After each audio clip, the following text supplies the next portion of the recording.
haujik oiriba wafam ai mayang yafamda khajitang thamjage ngasidi yamna luruba wafam oibade mayang yafamda pujarakpani ko haujik Meetei aikhoi gi mangda leba chalukse maron lonba kanguna munba hore asi practically oiriba haujik gi thabakni aina mayang yafamda wafam khajitang thamjage video se loiphau yengmina si chinaw mayam haujik tanja se lubadagi asidi chaluba wafam khudimakta asumaina unarakpadagi thengnarakpadagi haujik oiriba thodok aduna mayang yafamda wafam se thamjabani chinaw mayam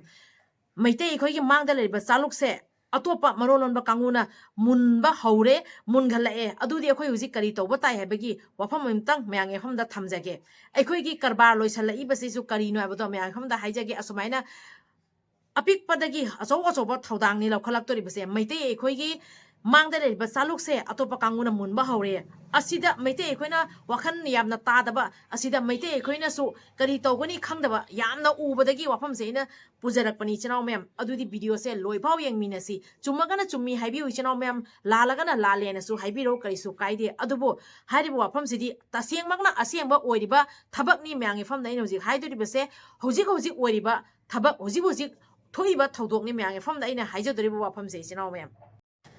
ichinaw mem imangdagi chaluk miron lonbana habidi mitopna imangdagi chaluk munba hore hojik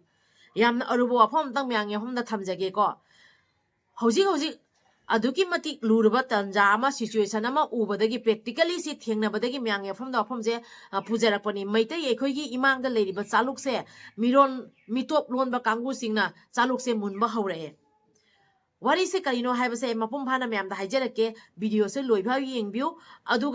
adugi matungda sumi lalido comment to video loidina mangda hana comment to birakana na mayang yafamda request to jake ko aduga hongasi aina video semjare ibase Meetei aikhoi gi oiba tungda oirakadaga fibam se asida aina video se semjarakpani ko Meetei aikhoi gi imangda leiba chaluk se miron lonbana mitop na aikhoi gi mangda leiba chaluk se munba hore huji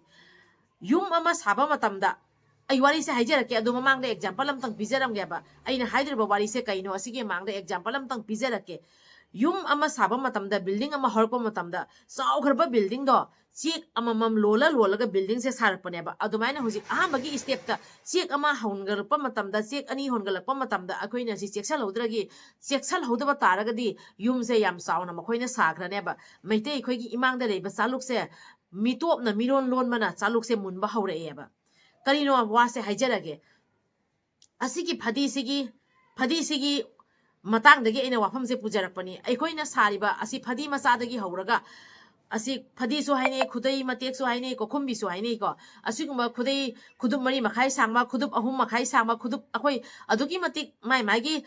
tang kak se tongan na saiba ko aduda aikoi gi khudai se yamna phabadagi sijana ba nungai badagi market se ga adugi matik sel oireba huji ado ai samakna asigi khudai matek se sana yonba khotpadi nate ko adubu Meetei aikhoi gi naina Meetei gi phi matek se na market ta leiriba lup ki ichina khudimakna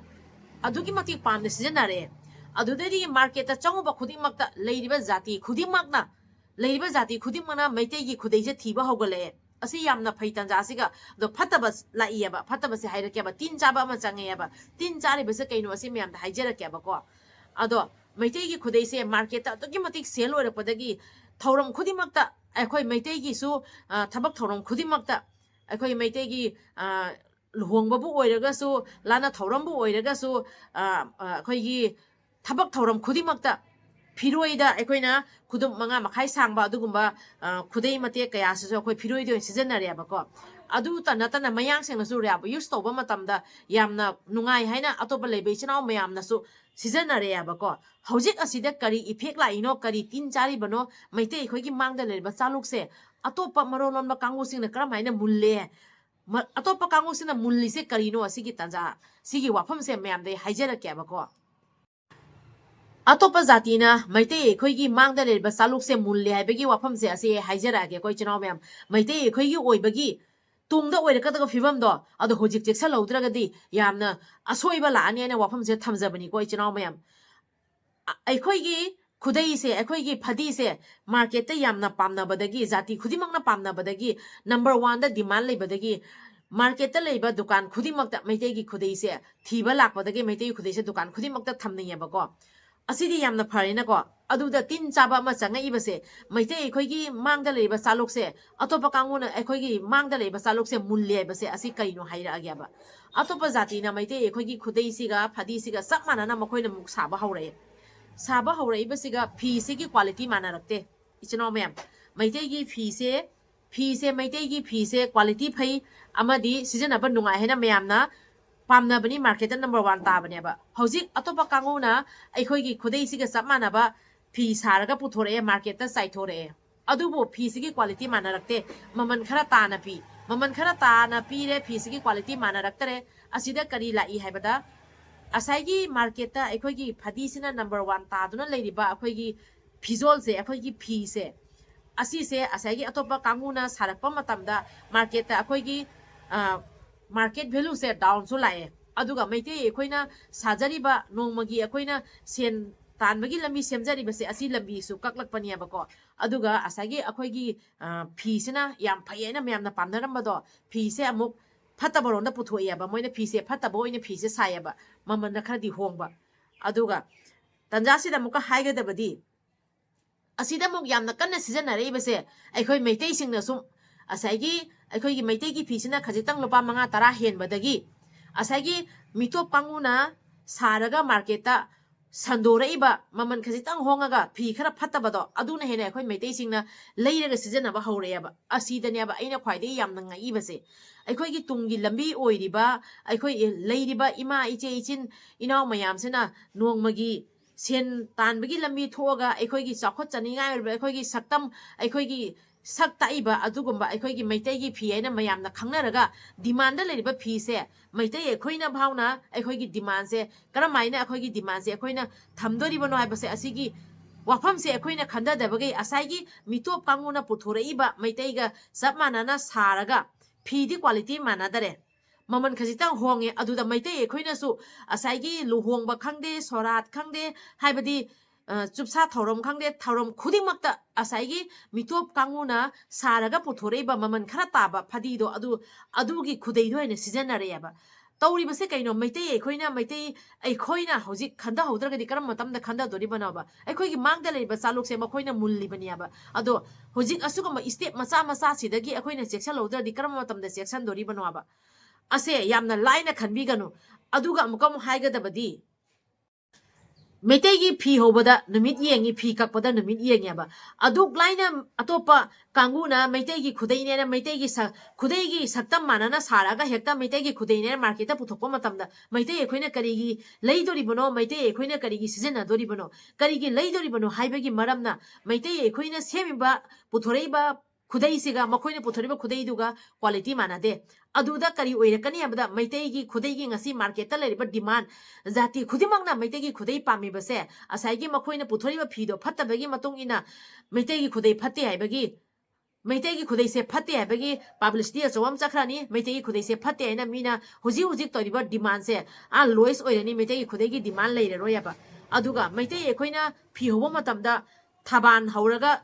thasi kainumino aduga kainumita phi se hausige kainumita phi se kaksige afaba numina kaino tatnaba numina kaino yengagane meitei gi phi hauri base aduna meitei ekhoi gi asuk pu akhoi gi history da yauriba meitei ekhoi gi phi ama horko matamda khoina numit tha yenga horiba phi se ilai laina atopa kanguna puraga market ta meitei ekhoi gi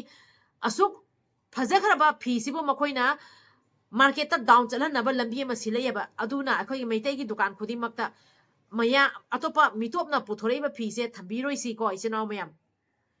aikhoi gi mangda leiba chaluk se mitopna chaluk se mulakpani asina akhoi section laudradi karam matamda section ngani ichinaw mayam market ta phamiba bazar da phamiba ichinaw market ta phamiba bazar da phamiba ichinaw mayam mahajon na aikhoi na mahajon dagi phi se lauthai ko phi se lautha matamda meitei gi phi se ga sapmana na mitopna saba phido pirakpa matamda adu phido lobi gano ba aigi lupa manga tara dodi ai sen tan mai se mathau tai ko adu erega so aigi lupa manga tara ngasi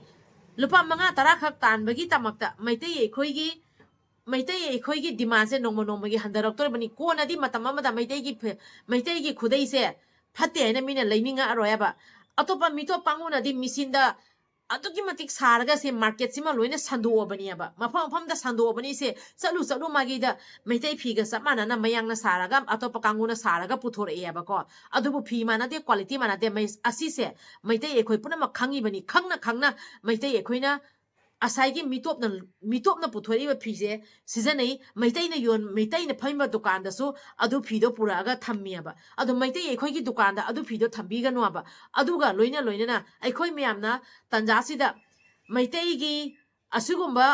फीसे अतोपा मिटोप कांगोना सारैबसिदा Meitei एखोइना लेबिदरगदी Meitei एखोइगी दुकान दा थम्बीदरगदी मैतैगी खुदै थीबा लाकपा मतमदा मैतैगी दुकान दा तनि थीबा लाइसे अनंबा अदुइदी मैतै एखोइना लेबिदरगदी मैतैगी दुकान दा अदु थम्बीदरगदी मिटोप कांगोना सारैबा पोतो सिटलक्तरगदी मखोइसु दु डाउन रो लाकनेबा अदुबु असिदी ओइने तेनेना मैतै एखोइगी दुकान दसु मिटोपना सारिबा मैतैगी खुदैनी हाइरगा मैतै खुदैसु नत्तबा अदुगुमा मैतैगी खुदैसिंदो योलियाबा असि यामना नुंगाइतबदगी असि सिजनबा तुकी मतगी हेलकपदगी आइना वीडियो से पुरगा लाक्चबनेबा असि नौना हौगलकपा मतमदा असि एखोइना थिंगौद्रगदी मैतै एखोइना सुक वाना लंगसाक साआगा लंग अममम तंग एखोइना सिंगगा असुक ममन लैना मैतै एखोइगी फदी ओइगेरा मैतै खुदै ओइगेरा एखोइना सारिबा असि ममन लैरिबा खुदैसे ममन यामना ममन अमत्ता याहुंदना मिटोपना यामना लाइना सारगा पोटसु मानदबा क्वालिटीसु मानदबा ममन खजितंग होंबगी तमक्ता Meitei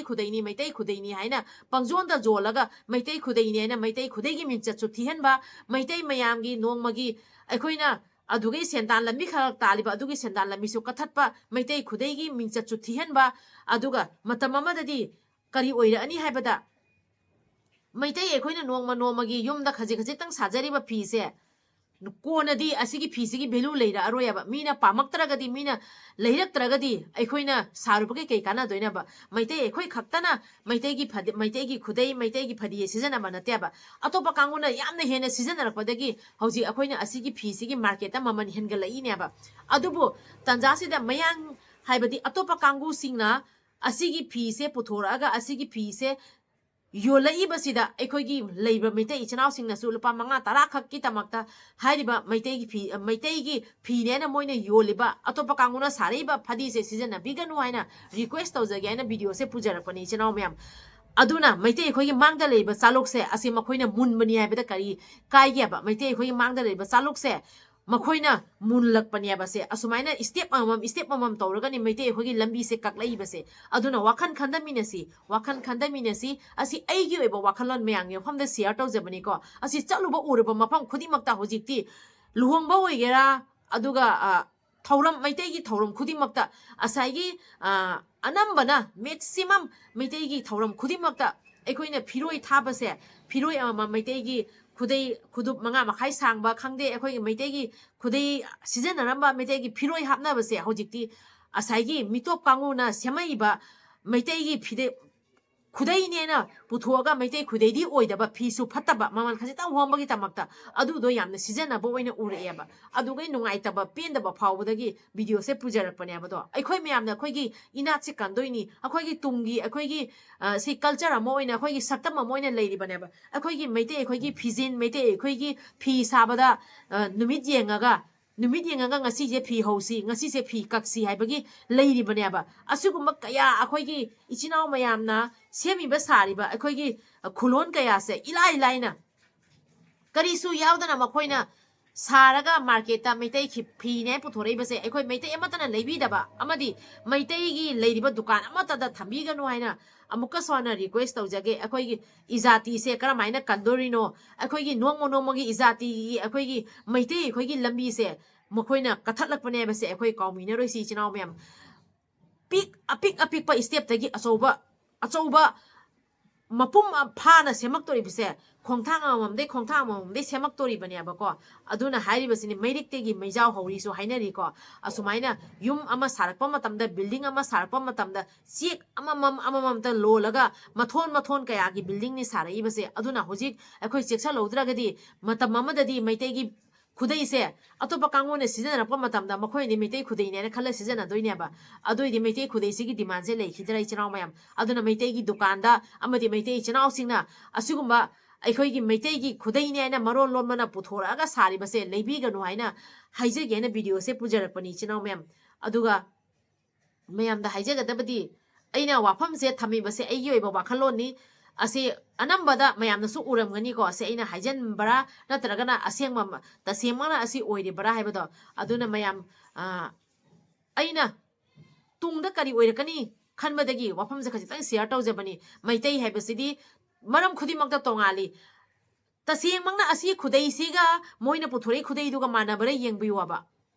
aduga leire khudam sangdam haibu phi dusu makoina season aiba phi moina seba phi duna lupa jangai humbu taba phi ne aba akhoi gi phi sina akhoi na hujik market ta joli basa lupa cham tara cham kun taba akhoi gi khudai ne aba aduga moina seba khudai duna lupa humbutra jangai taba khudai ne aba potsu mana daba ade phi su mana daba saptam khak mana halaga Meetei khudai ne puthoga yoli bani aba aduna akhoi section minasi Meetei akhoi aikhoi gi dukanda makhoi gi aduguma Meetei khudai ne purapado thambi roisi aduga Meetei akhoi na su hariba poto season na roisi chinau mem ado chinau mem asi wafam sikha haije ge na ina video se pujarak pani ngasi gi di video se matang se ga loisan jarage video se ga soiran yaw khiba kya lerega so ngakpi waina pari mom channel na yengbi re ba mem puna ke famda ikok non jari kangli pak na yai fare ibido pakhang mana yai fare